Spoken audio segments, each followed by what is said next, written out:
ఈ దేశం కోసం మా వంతుగా అది చేస్తాం ఇది చేస్తామంటూ సొల్లు కబుర్లు చెప్పేవాళ్ళు, ఈ దేశం కోసం కష్టపడే వారి వీడియోలకు ఫేస్బుక్లో లైక్స్ కొట్టేవాళ్ళు నిజంగా దేశం కోసం ఏమీ చేయలేరా?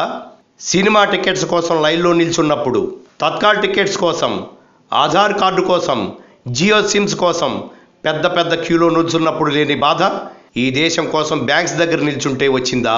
ఒక్క వారం ఓపిక పడితే అన్నీ సెట్ అయిపోతాయి. 60 సంవత్సరాల నుండి నిలువు దోపిడీ చేసిన ఒక్క మాట అనలేదు. ఇప్పుడు ఒక నాయకుడు వచ్చి మన కోసం, మన పిల్లల భవిష్యత్తు కోసం అద్భుతమైన అడుగేస్తే తట్టుకోలేకపోతున్నారా? ఇంటికి కొత్త సున్నం వేయాలంటే పాత సున్నం గీకేయాల్సిందే. ఏం ఒక్క వారం ఆగలేరా?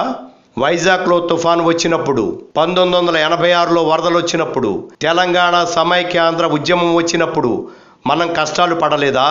అప్పుడు బ్యాంక్స్ క్లోజ్ అయితే, షాప్స్ క్లోజ్ అయితే మనం కష్టాలు తట్టుకోలేదా? చచ్చిపోయామా? మన దేశం బాగుపడాలి అని అనడమే కాదు, బాగు చేస్తున్నప్పుడు మన వంతు సహకారం కూడా అందించాలి. అర్థం చేసుకోండి, ఆచరించండి. Like and subscribe Eagle Media Works.